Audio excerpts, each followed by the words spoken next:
¿Qué tal si te dijera que un gobierno expuso a sus ciudadanos al peligro a propósito? ¿O que una guerra empezó por un pastel y otra terminó en menos de una hora? Desde gladiadoras olvidadas hasta plagas misteriosas que hacían que la gente bailara sin control, estos 19 datos extraños y poco conocidos van a cambiar todo lo que creías saber. ¿Ya te dio curiosidad? Pues vamos a darle. La Guerra de los Pasteles, de 1838 a 1839, fue un conflicto real entre México y Francia. Empezó cuando un pastelero francés, de apellido Rontel, reclamó que su tienda en Veracruz fue destruida durante unos disturbios en 1828. Como México se negó a pagarle, Francia usó este y otros reclamos como pretexto para mandar una flota y bloquear Veracruz en 1838. México declaró la guerra y Francia atacó y tomó el puerto. Al final, la diplomacia británica ayudó a resolver el pleito. México aceptó pagar 600,000 pesos y Francia se retiró en 1839. Este curioso episodio demuestra cómo las guerras pueden empezar de las formas más inesperadas. Si un pastel pudo desatar una guerra, ¿cuál ha sido la guerra más corta de la historia? La Guerra Anglo-Zanzibariana de 1896 es la más corta de la historia, pues duró solo 38 minutos. Empezó después de que el Tratado de Heligoland-Zanzíbar de 1890 pusiera a Zanzíbar bajo control británico.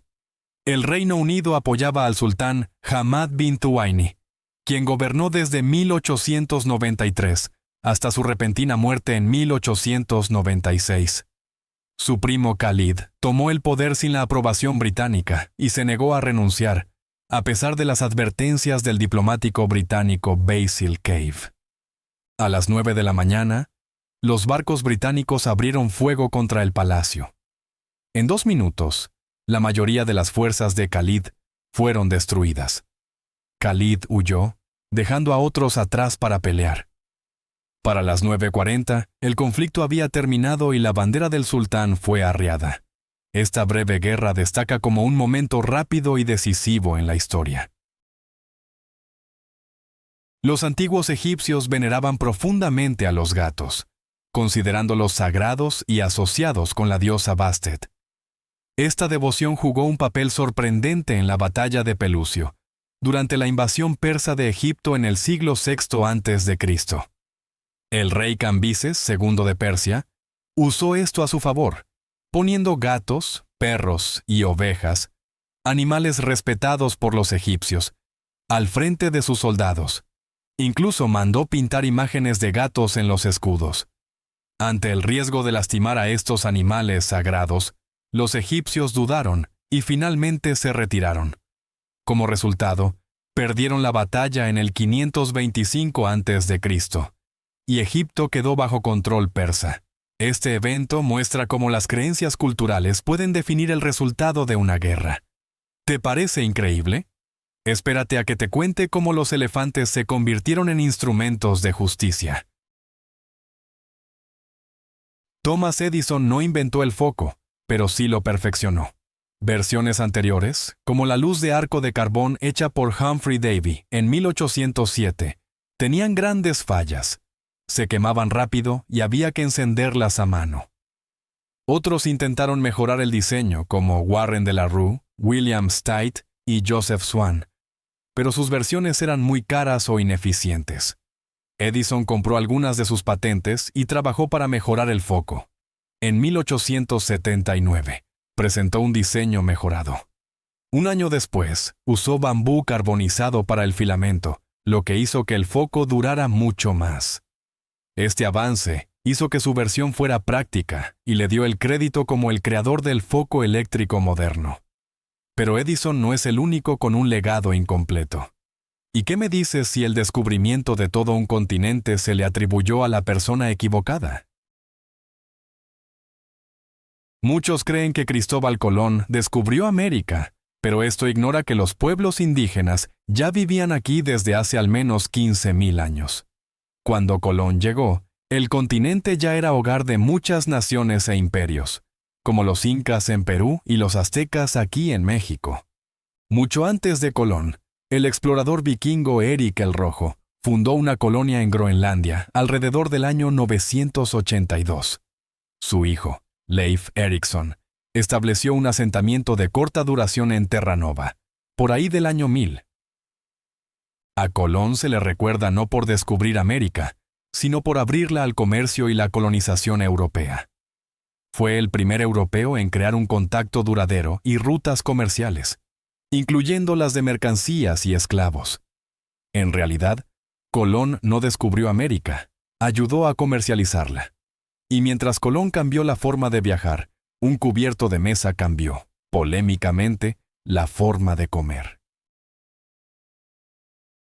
Los tenedores que usamos hoy en la mesa alguna vez fueron considerados polémicos, moldeados por normas históricas y culturales introducidas en Italia durante el siglo XI. Los tenedores enfrentaron una fuerte resistencia en la Europa medieval, donde se les veía como herramientas artificiales, contrarias a la creencia de que los dedos eran los utensilios naturales dados por Dios.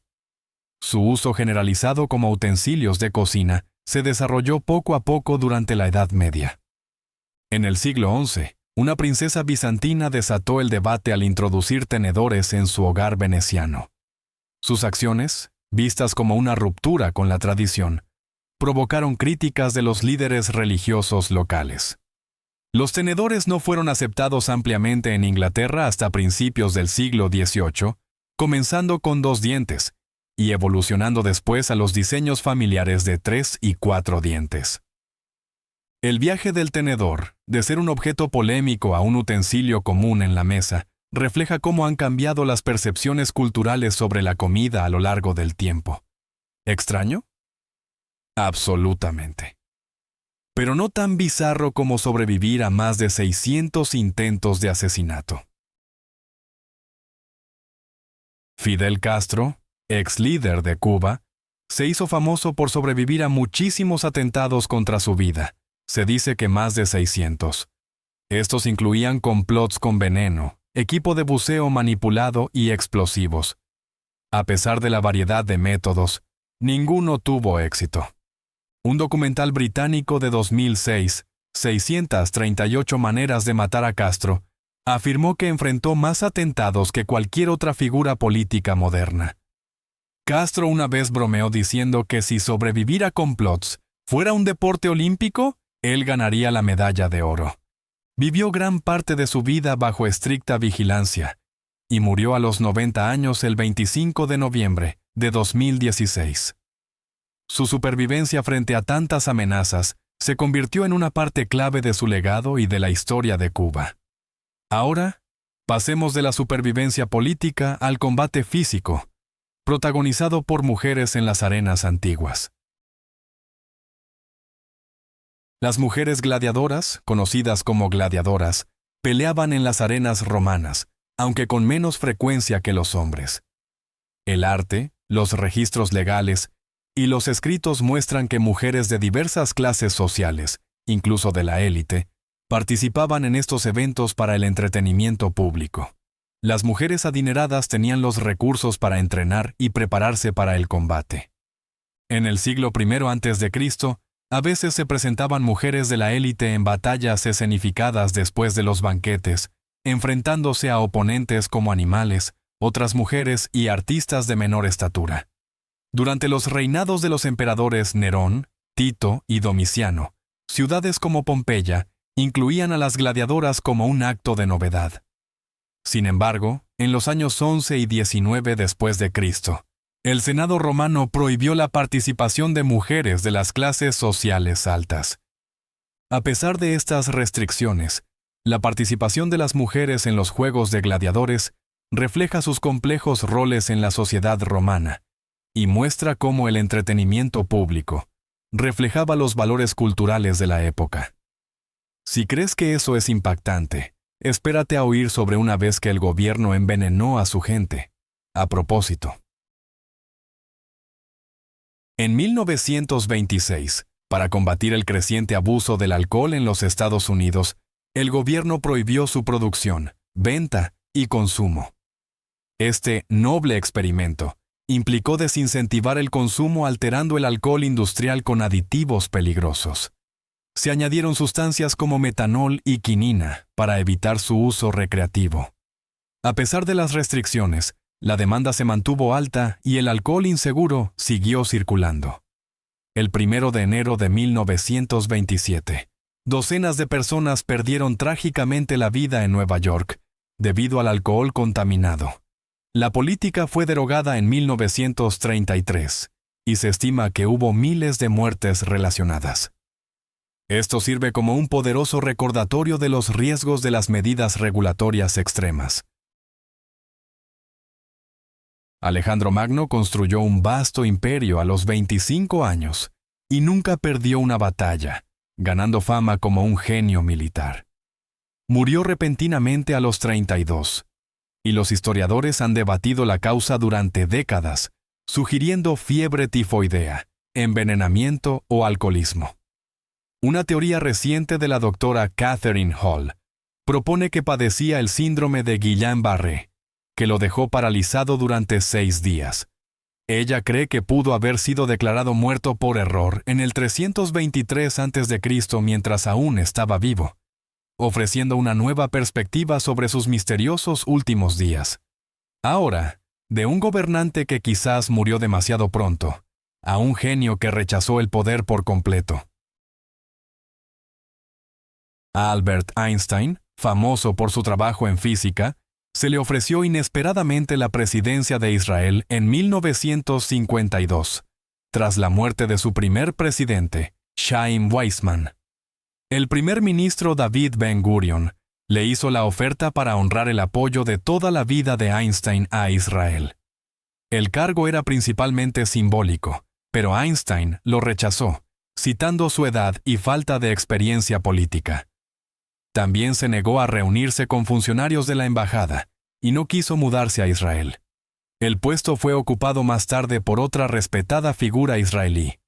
Este momento refleja la humildad de Einstein y su decisión de priorizar sus límites personales sobre los honores públicos.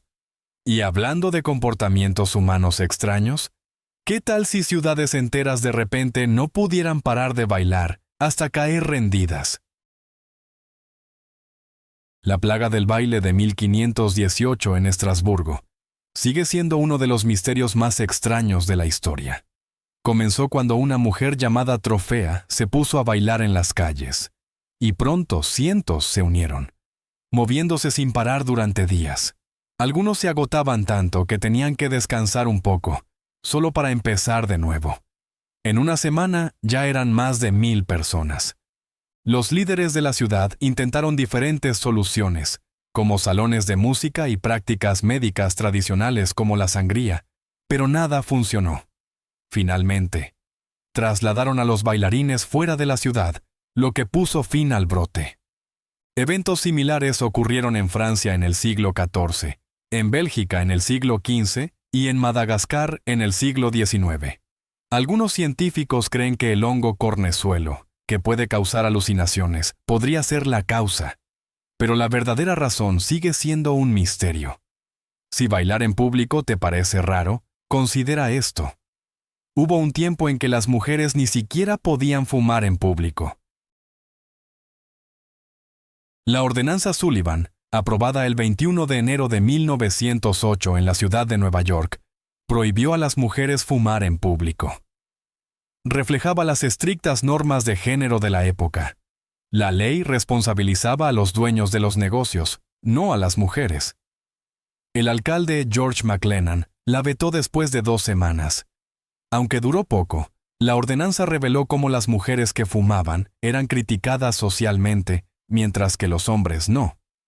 Sigue siendo un claro ejemplo de los prejuicios de género y las expectativas sociales de principios del siglo XX.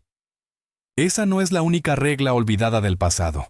¿Sabías que los Juegos Olímpicos alguna vez premiaron a artistas con medallas? Desde 1912 hasta 1948, los Juegos Olímpicos incluyeron competencias de arte en literatura, arquitectura, escultura, pintura y música. Los ganadores recibían medallas de oro, plata y bronce, igual que los atletas. Este capítulo menos conocido ganó atención alrededor del centenario del primer evento en Estocolmo. El estadounidense Walter Winans ganó el oro en 1908 y la plata en 1912 por una escultura de un pequeño carruaje tirado por un caballo. La idea provino de Pierre de Coubertin, fundador de los Juegos Olímpicos modernos, quien valoraba el papel del arte en los Juegos antiguos. Aunque se otorgaron 151 medallas, los debates sobre el estatus de aficionado de los artistas llevaron a la eliminación de las competencias. Con el tiempo, los Juegos Olímpicos se centraron únicamente en los deportes, poniendo fin a los eventos de arte. El arte puede ganar medallas, pero ¿sabías que todo un pueblo fue construido, sin saberlo, dentro de un cráter de meteorito? Nördlingen, un pueblo de unas 20.000 personas en Baviera, Alemania, está ubicado de forma única dentro del cráter de meteorito Nördlinger Ries. Este cráter se formó hace unos 14 millones y medio de años, cuando un meteorito de 1,5 kilómetros de ancho impactó la Tierra. Durante años se creyó que el cráter era de origen volcánico. Pero en 1960, los científicos estadounidenses Eugene Shoemaker y Edward C. Tatum descubrieron cuarzo chocado en el muro de una iglesia local, evidencia de un impacto de meteorito. Sus hallazgos confirmaron el verdadero origen del pueblo y le dieron a Nördlingen una gran importancia geológica. Hoy en día, es un raro ejemplo de un pueblo construido completamente dentro de un cráter de meteorito, mostrando cómo los eventos espaciales pueden dar forma a la historia y el paisaje de la Tierra.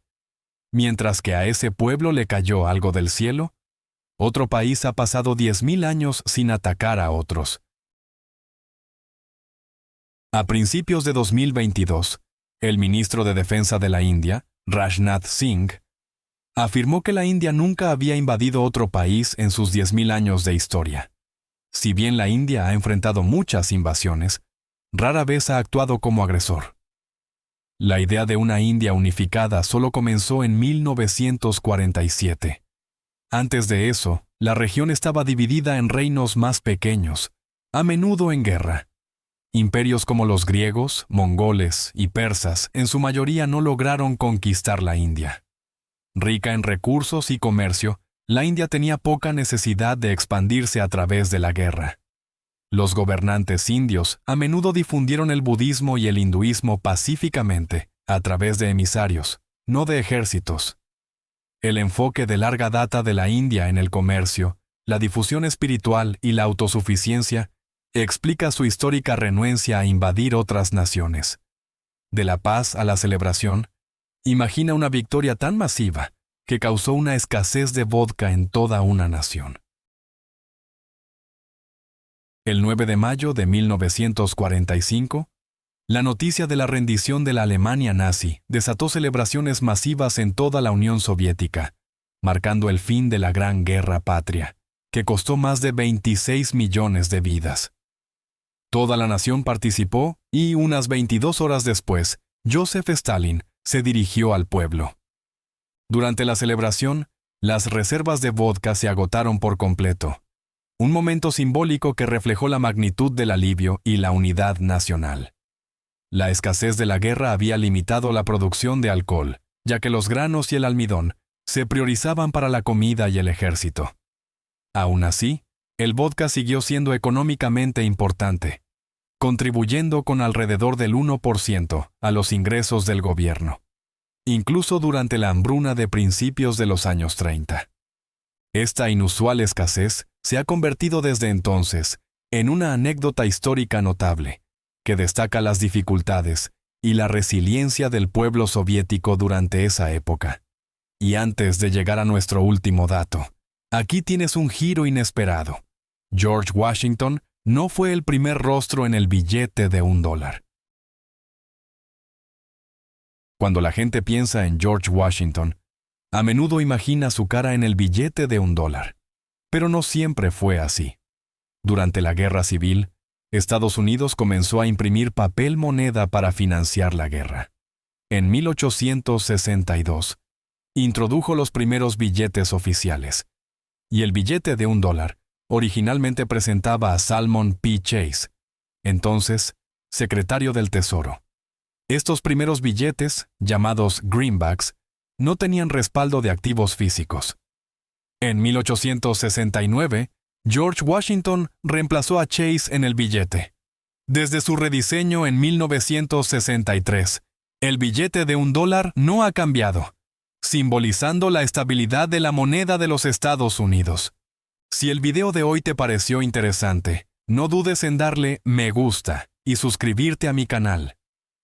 Tu apoyo es súper importante para nosotros. Asegúrate de checar el siguiente video que aparece en tu pantalla. Seguro te va a encantar el contenido que traemos.